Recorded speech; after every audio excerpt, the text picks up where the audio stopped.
do you think it was that your love of art started then? I think at school, because all my friendship group, everyone was into football, and I kind of wasn't into football. I was into colours and textures and things. So I found it a real, kind of like a safe place in the art room. It's interesting because some people don't see themselves as being creative, but creativity is in making a sandwich or, kind of choosing what to wear. And, it's kind of all those ideas of creativity. I don't know if people kind of feel excluded from that because, they didn't go to art school or, they don't understand modern art. And yeah, I think everyone's creative. Everyone's got the potential to be creative. And I think it's just showing how you can be creative in lots of different ways, really. We usually start with something like this, but what's your first memory of art? I think, I did a lot of travelling with my grandfather when I was growing up. So he'd retired from his job in the coal board, and he wanted to kind of see the world.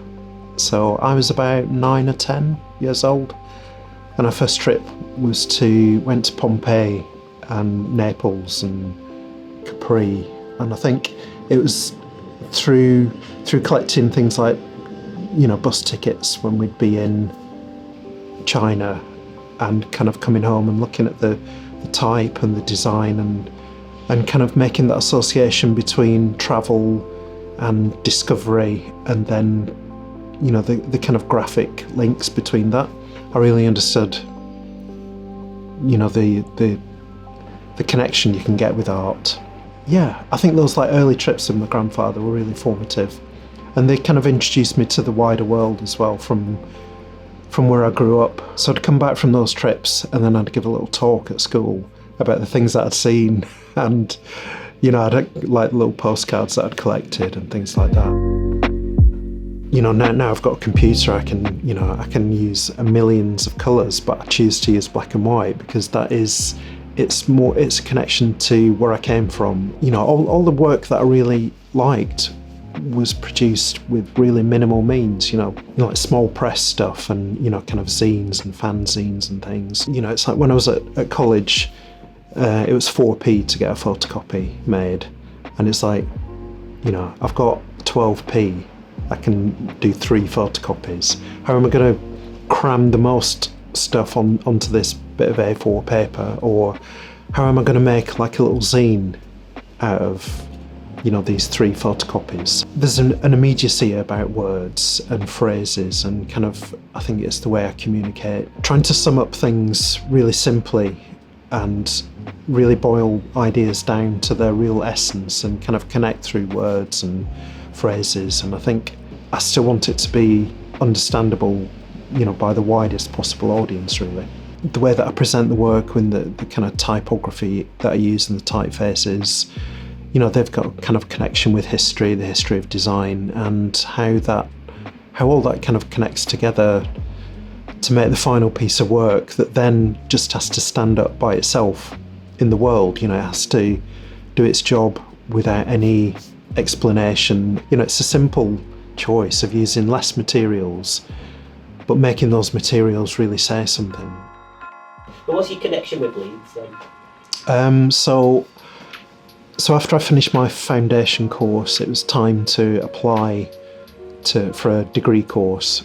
So I went up to Preston to have a look at their course, and it was in this brand new building, and everyone looked really attractive, and I just kind of thought, I can really see myself here. I want it all looks really neat and tidy and clean, and so I applied for that. But I also came to look at Leeds with a friend of mine, Andy, who wanted to do printmaking at Leeds.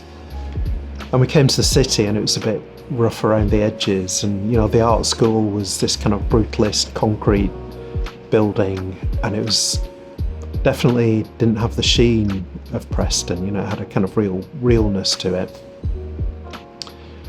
So I didn't get a place at Preston, so I had to come to Leeds instead. So I was like, oh right, okay, I'm going to Leeds now. So I arrived here, and the course, obviously the course at Preston wouldn't have been right for me.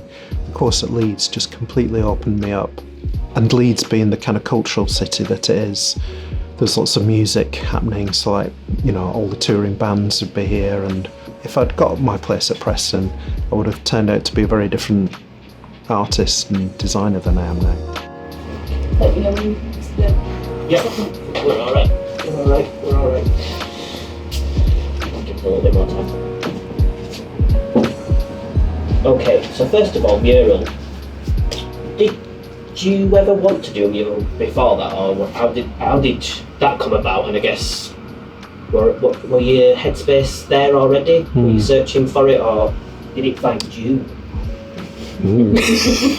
I was struck by you. Yeah, I've always wanted to do a large outdoor piece of work, but I kind of wanted to make something that had a meaning and significance, you know, not just decoration for the outside of a building, and kind of, you know, that's almost just like doesn't really mean anything. I think, you know, I kind of wanted to make something that kind of said something. So yeah, when Laura first got in touch about the mural, I was like, it's got potential to be something really, really interesting. So I think there are certain phrases and things that I've kind of used and reused within my work. So I think I did a little book of posters and stickers and things. I looked probably about 10 years ago, and one of them, it was just a little thing that said "me and you," and then it was just one of those things that was kind of hanging around, and then I made that into a print, and then I was kind of looking at the type, and I kind of thought, it'd be quite nice, you could swap the words around. And I think through that I was looking at, so Laura sent me through some photographs of the building, and it was a kind of big rectangle with a kind of pitched roof to it and a couple of windows, but apart from that it was just like a big vast empty space. And rather than just kind of design a poster and blow it up and put it on the side of a building, I wanted the type to engage with the shape of the building, and I wanted the type to kind of go off the top and off the bottom, as if it was like a continuous stream of connection, you and me and you. I think when you see it in photographs especially, it almost looks, like the building's been sliced, and to reveal this message that's inside it. So we were kind of planning the mural, I think we first spoke about it in 2018, we were planning it in 2019, and then the pandemic hit and put everything on pause, but we still wanted to make the work. It almost felt it gave the mural added meaning, and because it was all about community and connection, and that was something that we'd been denied for 2 years. It felt like the perfect artwork for that moment, as like a very specific moment in all our lives, that kind of like reconnection and kind of re-establishing those relationships with people. And I think at that time, the message was perfect, and I think it was really well received in the perfect moment, because at that point we all did need each other. Yeah. And that was exciting, wasn't it? Yeah. When it first went out and went around the world. Yeah, and it was a Sunday afternoon, and so we both put it on social media, and then it just kind of... Yeah. Then it all started happening. I had high hopes for it, but I didn't ever have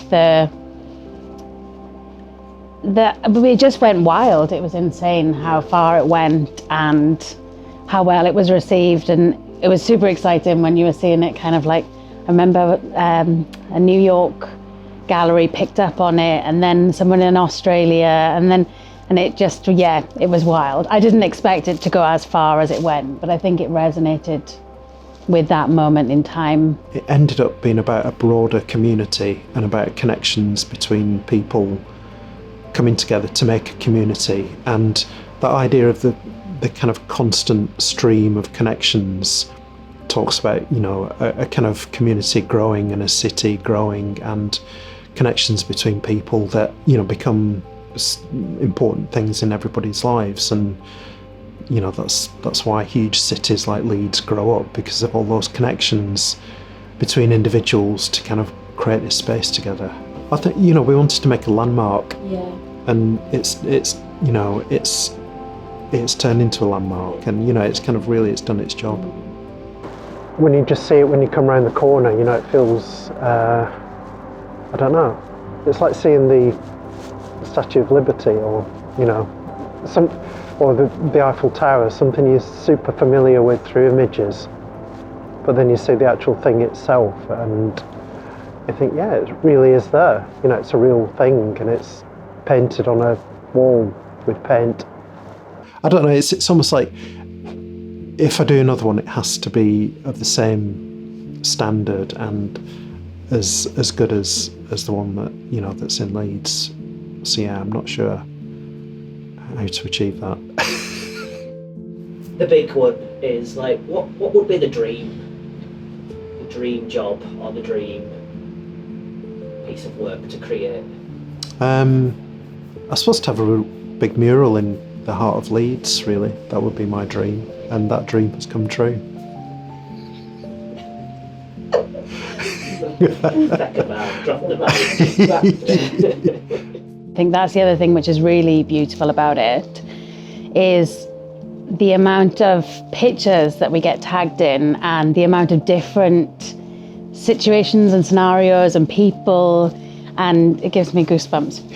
It just is incredible that it does, resonate for so many different reasons, in different times and in different situations. And that's why it's the perfect landmark. We've all got a story to tell, you know, and we've all got our own voice, and we've all got our unique perspective on things. And, you know, that's, if you can bring that out in your work, and you can make that, you know, have that honesty to make the work that you really connect with, and, you know, you're not just doing it because it's the latest thing that you've seen that looks cool. You know, it's like you're really making your own statement about things. That's when it's valid, and I think that's when it becomes important, or that's when it connects with people. But I think, we've got a natural creativity in us. That's what makes us human, I think.